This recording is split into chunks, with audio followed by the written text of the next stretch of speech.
Всего несколько сказанных вовремя слов порой могут подбодрить, помочь выйти из трудной жизненной ситуации, а иногда и вовсе спасти от беды. Но вот только как же сложно иногда бывает попросить о помощи. Для школьников в Коми создали специальный чат-бот. На том конце провода профессиональный психолог. Поделившись своей проблемой, можно быстро и анонимно получить необходимую поддержку.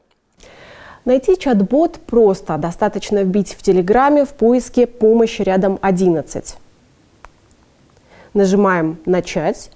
Далее нам приходит ответ, в том числе с телефонами доверия. Но если звонить не хочется, то о своей проблеме можно написать. Психолог ответит оперативно и поможет найти выход из ситуации. Уже совсем скоро информация о чат-боте с QR-кодом для быстрого перехода и ссылкой будут размещены во всех школах республики. Ну а пока с декабря система работает в тестовом режиме и уже успела доказать свою востребованность и эффективность. За 2 месяца подростки обращались в чат-бот с самыми разными проблемами. Помощь была оказана всем. Дети, когда писали насчет гибели их родных и близких, это критические ситуации, да, какие-то кризисные, которые связаны с угрозой жизни ребенка, его здоровья. Это, то есть, такое явление, как self-harm, то есть самоповреждение. Также приходили запросы насчет конфликтных ситуаций, то есть сейчас тоже очень часто приходили запросы насчет буллинга в классе, травли. Ну и, наверное, это какие-то стрессовые ситуации в школе.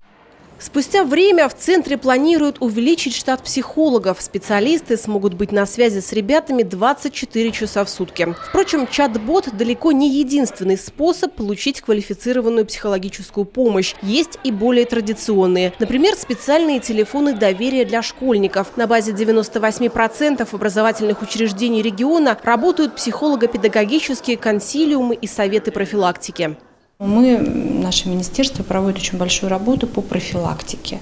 По профилактике с одной стороны и с другой стороны по недопущению вовлечения наших детей, наших подростков в какие-то преступные группировки, в преступления, вовлечение их в неразрешенную деятельность. То есть вот такие основные задачи. Если мы таким способом, вот через такой чат-бот, поможем разрешить его жизненную ситуацию, где-то, может быть, надо вмешаться кому-то, в том числе силовым ведомствам. Где-то, может быть, просто надо поговорить и направить его на какую-то другую жизненную ситуацию.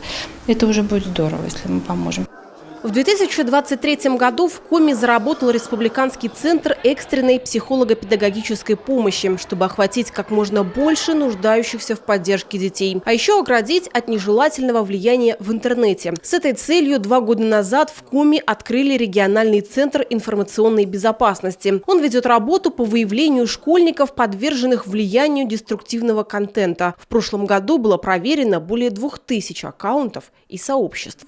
Ксения Лосева, Олег Костромин, телеканал Юркан.